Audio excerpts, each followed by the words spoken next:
언젠가 남북 이산 가족이 금강산에서 만나는 그러한 일이 있었습니다. 여러 가지 남북의 산적한 문제 때문에 지금은 오래전 이야기가 되어 있지만, 그렇게 남한에서 간 가족들이 이렇게 서 있는 버스 창가에 이제 몰려가서 창문에 손을 대며 울고 하는 장면을 보았습니다. 이제 헤어지면 언제 또다시 볼 수 있을지, 살아생전에 볼 수 있을지, 그러한 대목이었습니다. 그 옆자리에 나이가 지긋하신 할머니 한 분이 앉아 계시다가 그 모습을 보고서 연신 손수건을 눈물을 훔치시는 모습을 본 적이 있습니다. 그러면서 그분이 말씀합니다. 그래도 지그들은 만나보기라도 했지.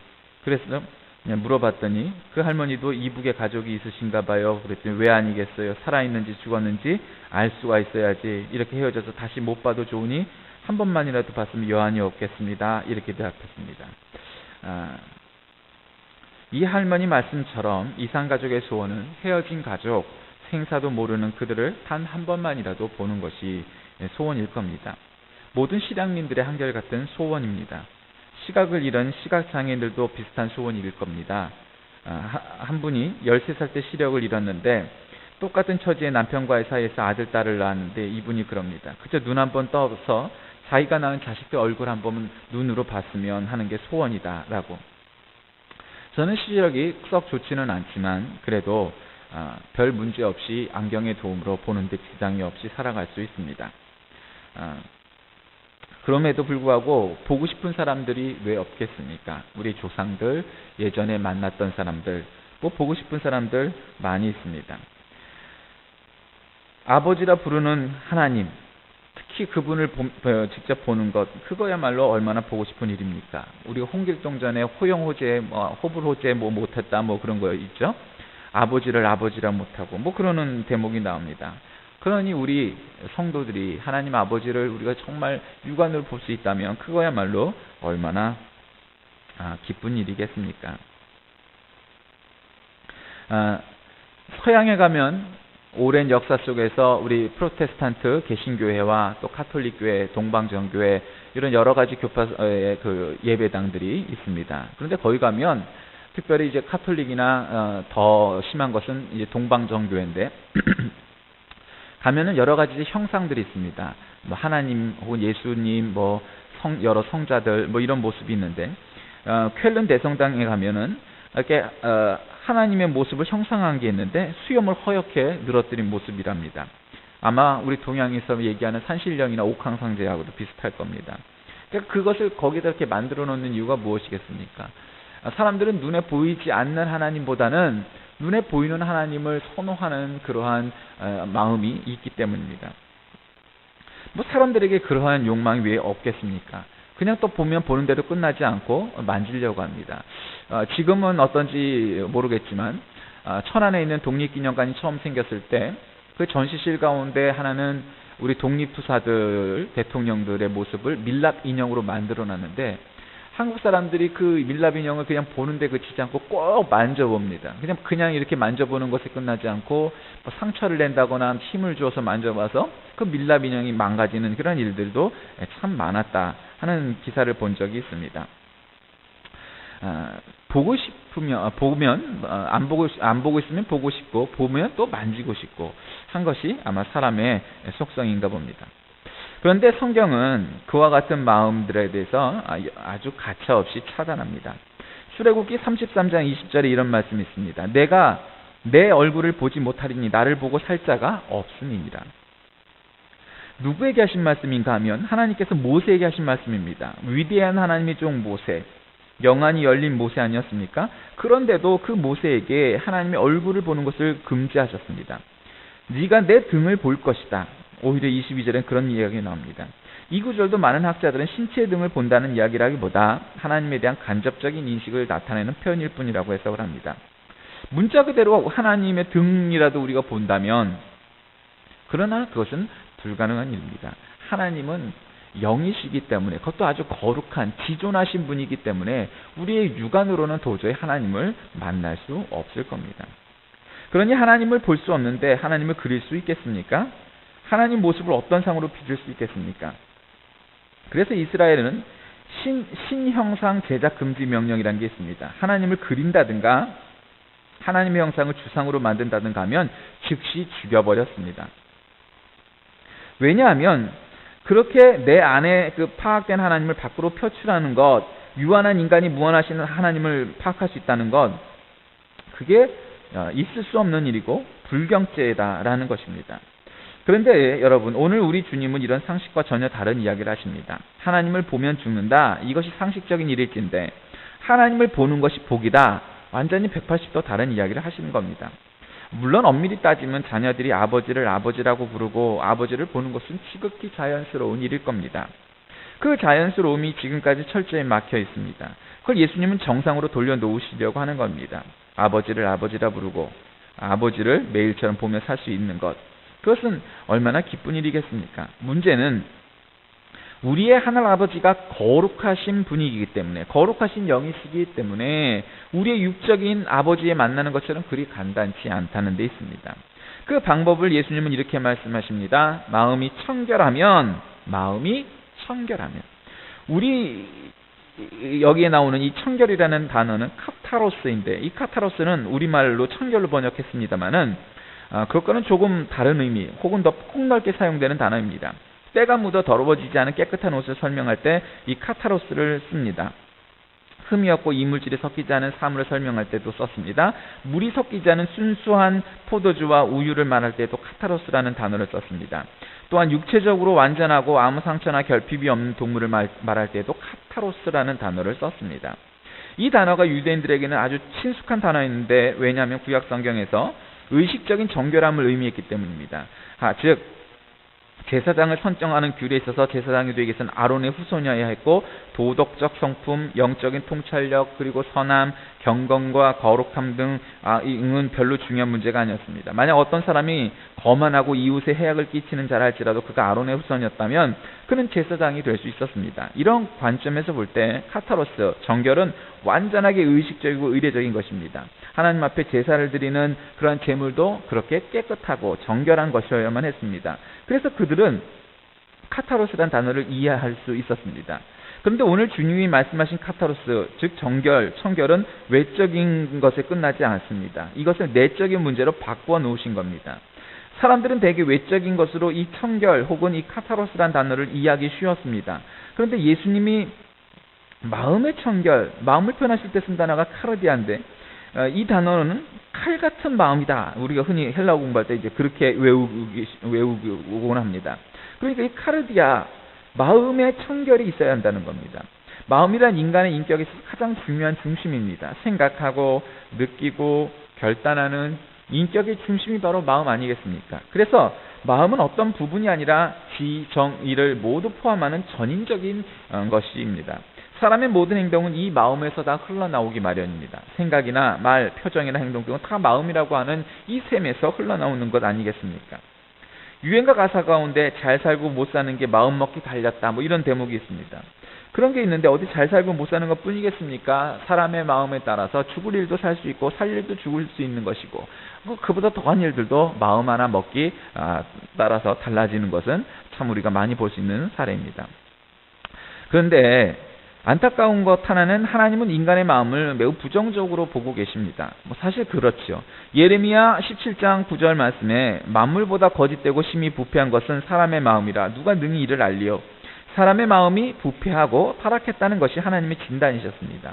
예수님도 마태복음 15장 19절 말씀에 마음에서 나오는 것은 악한 생각과 살인과 간음과 음란과 도적질과 거짓 증거와 회방이니 라고 말씀합니다.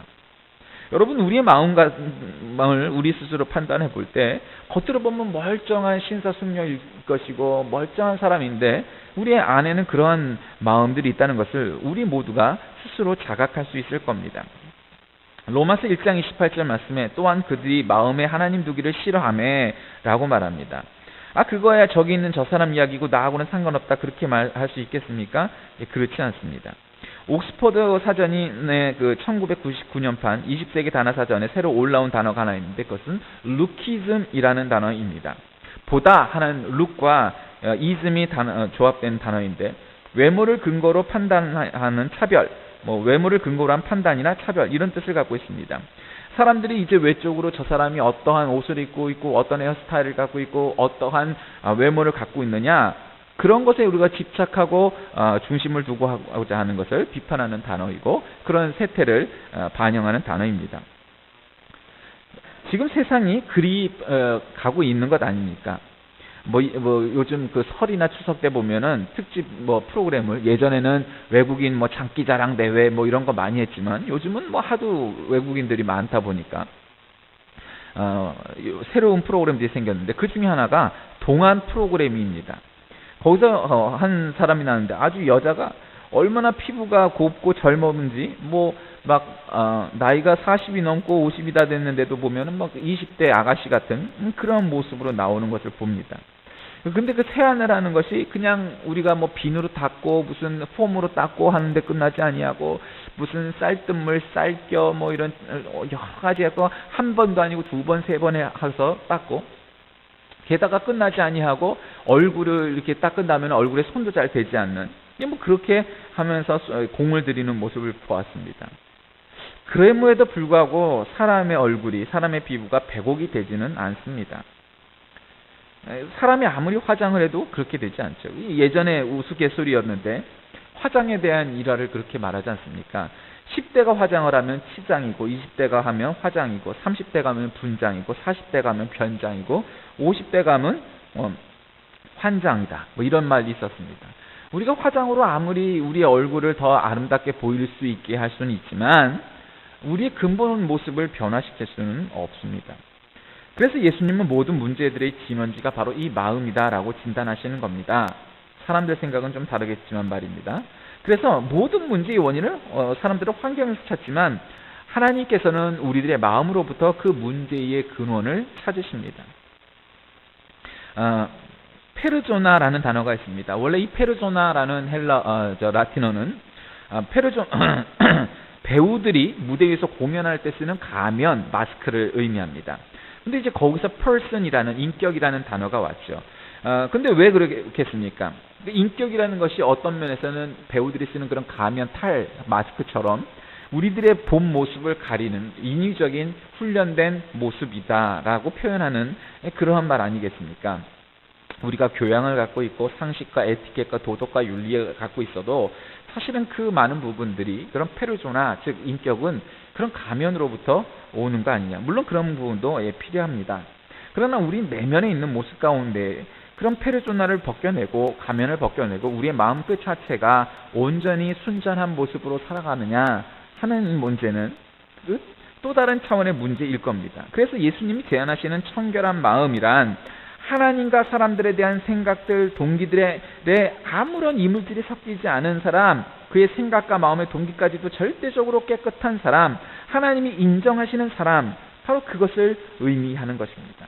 사탄은 우리를 끊임없이 거짓으로 유혹하길 원합니다. 네 스스로의 힘으로 네 마음이 하나님처럼 청결해질 수 있다. 그러니 스스로의 힘으로 도 닦기를 하라.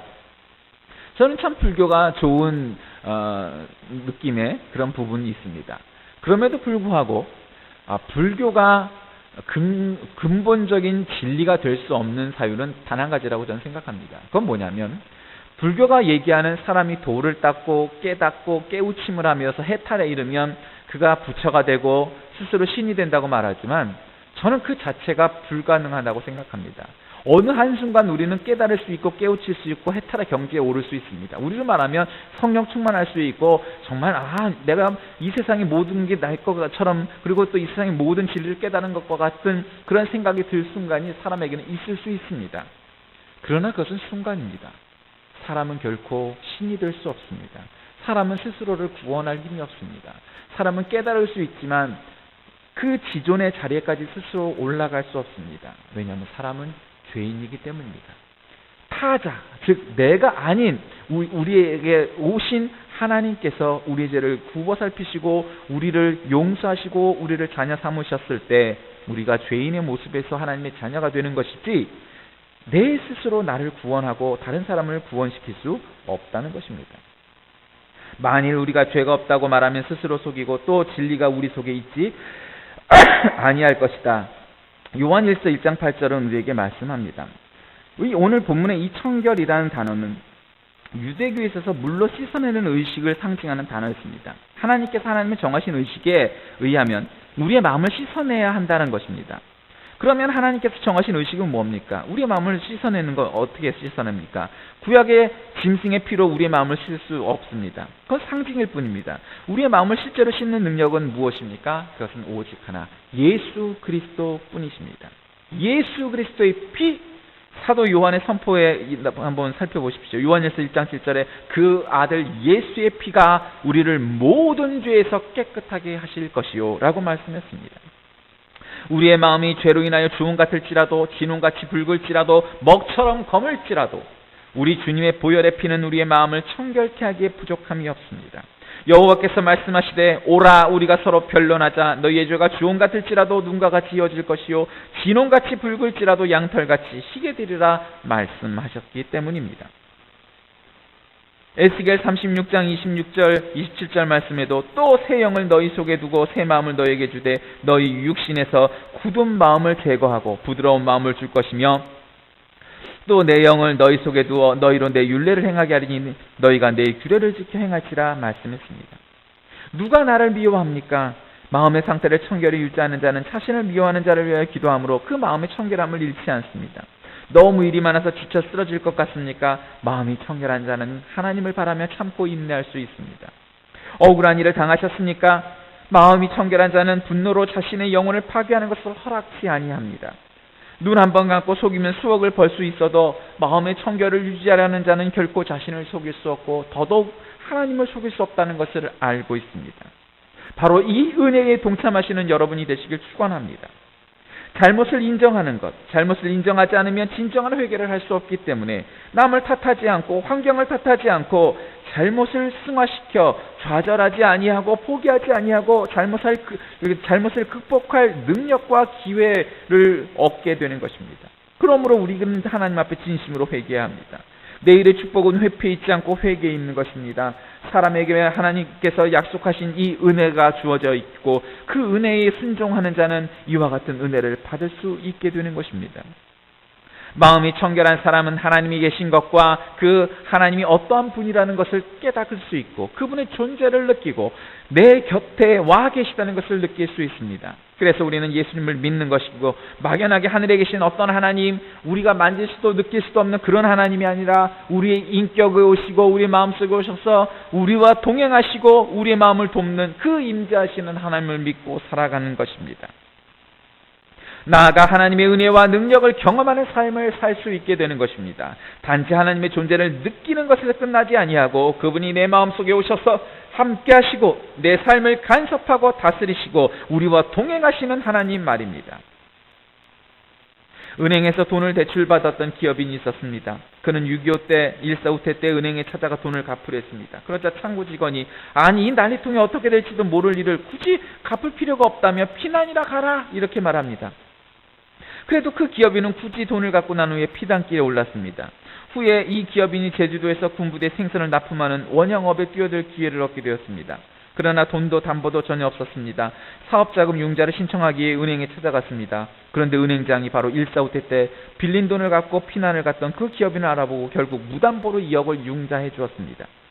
이 이야기는 사랑의 빚진 자라는 책에 실린 한국유리의 회장 최태섭 장로의 실화입니다.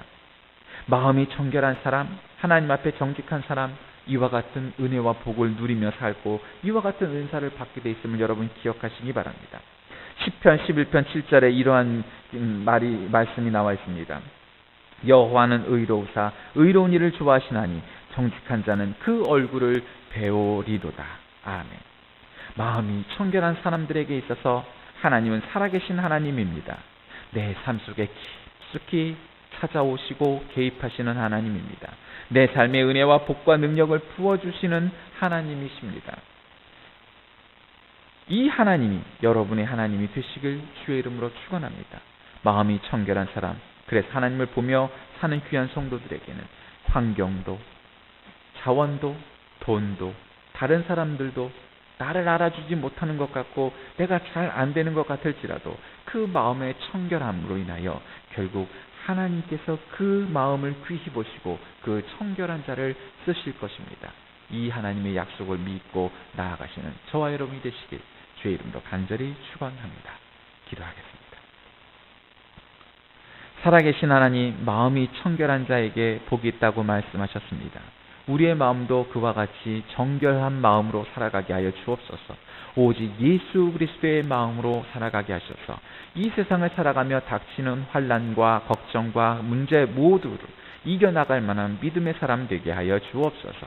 예수 그리스도의 이름으로 간절히 기도하옵나이다. 아멘.